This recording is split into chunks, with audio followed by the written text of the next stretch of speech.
Halo teman-teman semuanya, hari ini kita akan belajar tentang topik-topik yang sangat seru di pembelajaran sejarah. Kita akan membahas tentang konsep dasar ilmu sejarah, penelitian sejarah, dan merefleksikan keterhubungan antara masa lampau, masa kini, dan masa yang akan datang melalui berbagai peristiwa atau kejadian penting dalam lingkup lokal, nasional, dan global, dari masa kerajaan Hindu-Buddha hingga masa kerajaan Islam. Yang pertama, yakni konsep dasar ilmu sejarah. Menurut Kunto Wijoyo, sejarah adalah ilmu yang mengkaji manusia, waktu, dan makna sosial dari suatu peristiwa. Konsep dasar ilmu sejarah juga terbagi menjadi 3 hal penting, yakni manusia dalam ilmu sejarah, waktu dalam ilmu sejarah, serta ruang dalam ilmu sejarah. Baiklah, pembahasan akan kita mulai dari konsep manusia dalam ilmu sejarah. Manusia merupakan pusat kajian utama karena hanya manusia yang dapat menciptakan, mengalami, dan menceritakan peristiwa sejarah. Tanpa manusia, sejarah tidak akan pernah ada. Dalam hal ini terbagi menjadi manusia sebagai subjek sejarah, serta manusia sebagai objek sejarah.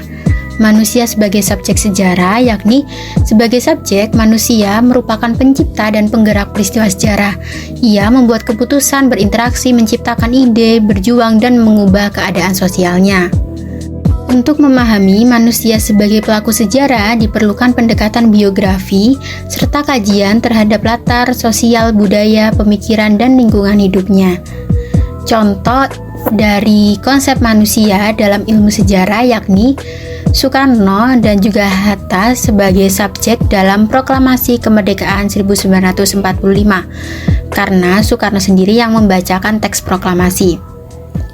Selanjutnya, manusia sebagai objek sejarah. Selain sebagai pelaku, manusia juga menjadi objek yang diteliti oleh sejarawan. Kehidupan sosial, budaya, ekonomi, politik, dan spiritual manusia di masa lampau ini dikaji untuk memahami perubahan dan keberlanjutan peradaban. Kemudian, apa sih keterkaitan manusia, waktu, dan ruang? Nah, manusia tidak dapat dipisahkan dari konteks waktu dan ruang, di mana kedua unsur ini membentuk identitas historis seseorang atau masyarakat.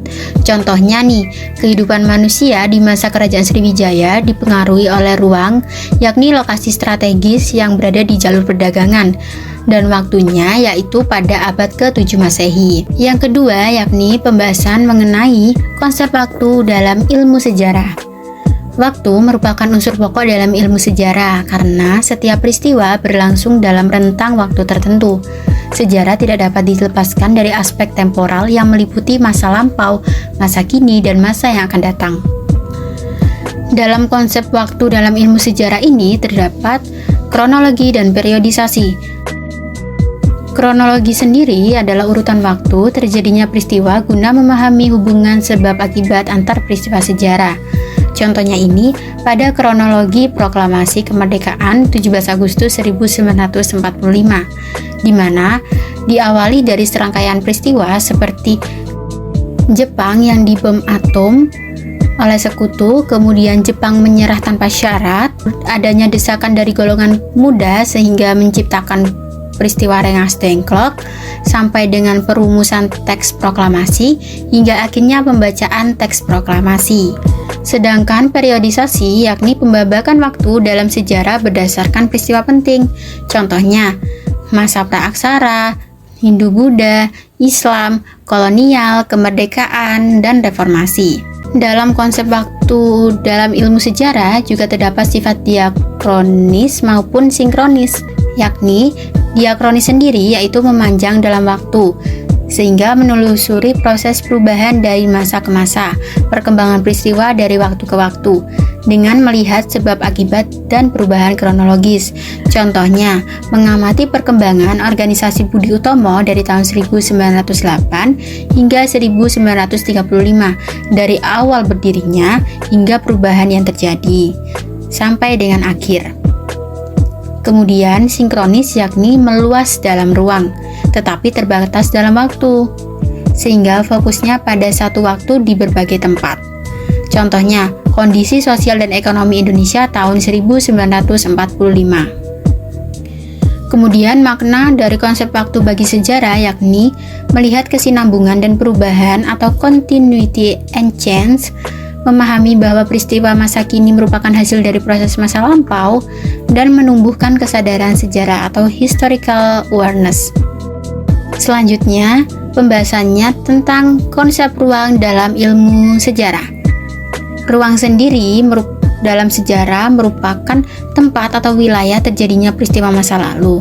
Selain itu, ruang mengandung aspek geografis, sosial, budaya, ekonomi, dan politik. Kemudian, keterkaitan ruang dan waktu. Nah, setiap peristiwa terjadi di suatu tempat ataupun ruang dan pada suatu waktu yang tertentu. Hubungan ruang membantu menjelaskan mengapa peristiwa terjadi di lokasi tertentu. Misalnya saja, letak strategis jalur rempah membuat Maluku menjadi pusat perdagangan dunia dan terjadinya pembacaan proklamasi yang ada di rumah Insinyur Soekarno. Dalam konsep ruang dalam ilmu sejarah juga terdapat kajian sinkronis, di mana ini merupakan pendekatan ruang dalam sejarah, yaitu mengamati kondisi dalam satu waktu dan wilayah secara mendalam. Contohnya, menganalisis kehidupan masyarakat Majapahit di wilayah Trowulan pada abad ke-14. Selain itu juga, mengapa sih pentingnya mengetahui konsep ruang? Karena pertama, membantu memahami peta peradaban dan persebaran kebudayaan. Kedua, menjelaskan hubungan antar wilayah dan pengaruh global. Ketiga, menumbuhkan kesadaran geografis terhadap sejarah bangsa sendiri. Selanjutnya, beranjak ke pembahasan mengenai penelitian sejarah. Penelitian sejarah dibagi menjadi beberapa tahapan. Yang pertama, ada tahap pemilihan topik. Nah, di mana tahapan ini terdiri dari tahap awal untuk menentukan peristiwa sejarah yang akan diteliti. Kedua, topik harus spesifik dan dapat dibatasi agar penelitian tidak melebar. Ketiga, pemilihan topik bisa didasarkan pada kedekatan emosional ataupun intelektual dari sang peneliti dengan subjeknya. Selanjutnya, tahap heuristik, di mana tahap ini merupakan pengumpulan sumber sejarah dari berbagai jenis sumber untuk menemukan data yang relevan dan dapat dipercaya. Tahap heuristik ini membagi sumber dalam beberapa pembagian. Yang pertama ada sumber tertulis, yaitu arsip, prasasti, naskah kuno, maupun catatan saksi mata. Kedua, sumber lisan, yakni wawancara, pidato, ataupun rekaman. Selanjutnya, sumber primer, yakni ada arsip dan juga prasasti. Sumber yang selanjutnya yaitu sumber sekunder, seperti buku ataupun tulisan dari sejarawan. Yang selanjutnya yaitu sumber artefak, di mana ini meliputi benda-benda bersejarah seperti alat-alatnya, bangunan, maupun foto-fotonya dari benda-benda bersejarah. Selanjutnya, audio visual, yakni berupa rekaman, film-film bersejarah, maupun film dokumenter yang bertemakan sejarah. Tahap yang selanjutnya yakni tahap kritik sumber. Nah, pada tahap ini melakukan pemeriksaan keaslian dan keabsahan sumber sejarah yang tujuannya untuk menyeleksi dan memverifikasi sumber agar valid dan juga otentik. Nah, terdapat dua jenis kritik nih. Ada kritik eksternal yang mana menilai keaslian fisik sumber seperti umur prasasti maupun bahan tulisan. Kedua, kritik internal, yakni menilai kebenaran isi sumber seperti isi prasasti maupun konteks serta maknanya. Selanjutnya, tahap interpretasi, di mana pada tahap ini menafsirkan sumber yang telah diverifikasi untuk memahami makna dan hubungan antar peristiwa. Nah, pada tahap ini peneliti juga diusahakan harus bisa menilai atau menafsirkan dengan seobjektif mungkin untuk menghindari subjektivitas. Dalam hal ini, kegiatan utamanya yakni 1. Menghubungkan fakta yang telah diverifikasi, 2. Menentukan sebab akibat dan konteks sosial budaya, ketiga, menyusun pola hubungan antar peristiwa. Nah, contohnya seperti interpretasi terhadap sejarah suatu daerah, di mana bisa meliputi bidang politik, pendidikan, maupun sosial. Selanjutnya, ada tahap historiografi, di mana tahap ini merupakan penulisan sejarah yang berdasarkan hasil dari interpretasi dan juga hasil dari penelitian sejarah, berdasarkan kronologi dan analisis secara logis. di mana ciri-cirinya yaitu disusun secara kronologis dan logis, mengandung analisis dan argumentasi ilmiah, menjaga objektivitas dan kejujuran penulisan. Nah, contoh dari historiografi ini sendiri berupa bentuk historiografi seperti buku sejarah, biografi tokoh, ataupun laporan penelitian sejarah lokal. Oke, beranjak ke materi yang selanjutnya, yakni mengenai merefleksikan keterhubungan antara masa lampau, masa kini, dan masa yang akan datang melalui berbagai peristiwa atau kejadian penting dalam lingkup lokal, nasional, dan global dari masa kerajaan Hindu Buddha hingga masa kerajaan Islam. Jadi, merefleksikan keterhubungan ini akan dibagi menjadi dua pokok pembahasan. Yang pertama yakni merefleksikan keterhubungan antara masa lampau, masa kini, dan masa yang akan datang dari masa kerajaan Hindu Buddha hingga masa kerajaan Islam, di mana berisi tentang pertama, refleksi sejarah. Nah, refleksi sejarah ini sendiri adalah kemampuan untuk menyadari, memahami, dan menafsirkan hubungan antar masa lalu, masa kini, dan masa depan. Hal ini merupakan bagian penting dari pemikiran historis atau historical thinking skill. Nah, hubungannya apa antar masa dalam sejarah? Pertama, masa lampau, yakni memberikan warisan, nilai, pengetahuan, dan pengalaman. Kedua, pada masa kini, merupakan hasil dari proses sejarah masa lalu. Ketiga, masa depan, yaitu suatu hal yang dibentuk oleh keputusan dan tindakan manusia di masa kini. Selanjutnya, apa sih pentingnya refleksi antar masa? Nah, pertama, menghindari kesalahan masa lalu. Kedua, menumbuhkan kesadaran sejarah. Ketiga, membangun masa depan yang berkelanjutan. Kemudian, tentang perspektif historis. Nah, dalam perspektif historis ini terbagi menjadi continuity dan juga change, di mana pertama continuity atau keberlanjutan. Jadi nilai masa lalu yang masih ada hingga kini. Contohnya, sistem musyawarah sejak masa kerajaan yang tetap digunakan dalam demokrasi modern. Kemudian ada change atau perubahan, di mana penyesuaian nilai sesuai perkembangan zaman. Contohnya yakni seperti sistem kerajaan yang telah berubah menjadi republik demokratis. Lalu ke sub pokok pembahasan yang selanjutnya. Yang kedua yakni merefleksikan keterhubungan berbagai peristiwa melalui kejadian penting dalam lingkup lokal, nasional, dan global.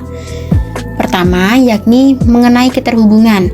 Nah, keterhubungan peristiwa atau historical interconnectedness ini adalah pemahaman bahwa suatu peristiwa sejarah di satu tempat dapat mempengaruhi peristiwa lain di wilayah yang berbeda, baik itu lokal, nasional, maupun global. Nah, hal ini mencerminkan bahwa sejarah manusia bersifat interdependen dan lintas batas. Kemudian juga terdapat tingkatan keterhubungan peristiwa. Yang pertama ada peristiwa lokal, di mana peristiwa yang terjadi di daerah tertentu tetapi memiliki nilai bagi sejarah nasional, seperti perlawanan rakyat Aceh terhadap Portugis. Kemudian nasional, yakni peristiwa yang mencakup kepentingan seluruh bangsa dan menjadi identitas nasional. Contohnya, proklamasi kemerdekaan Indonesia di tahun 1945. Selanjutnya ada global, yakni peristiwa dunia yang memiliki dampak langsung terhadap bangsa Indonesia. Contohnya, revolusi industri di Eropa, yang mana memicu terjadinya kolonialisme di Asia. Kemudian, apa sih pentingnya untuk memahami keterhubungan peristiwa? Nah, yang pertama, dapat menumbuhkan pemikiran kritis dan terbuka terhadap dunia. Kedua, memperluas kesadaran global tanpa kehilangan identitas nasional. Ketiga, menguatkan rasa kebangsaan dengan memahami kontribusi daerah dalam sejarah nasional. Dan yang keempat, menumbuhkan empati lintas budaya dan juga negara. Oke teman-teman, cukup sekian materi pada hari ini. Setelah kita semua sama-sama belajar dan menyimak materinya, jangan lupa untuk scan barcode di sini dan segera mainkan kuisnya untuk menguji pemahaman terhadap materi yang sudah dijelaskan. Sekian dan terima kasih, sampai jumpa di materi selanjutnya.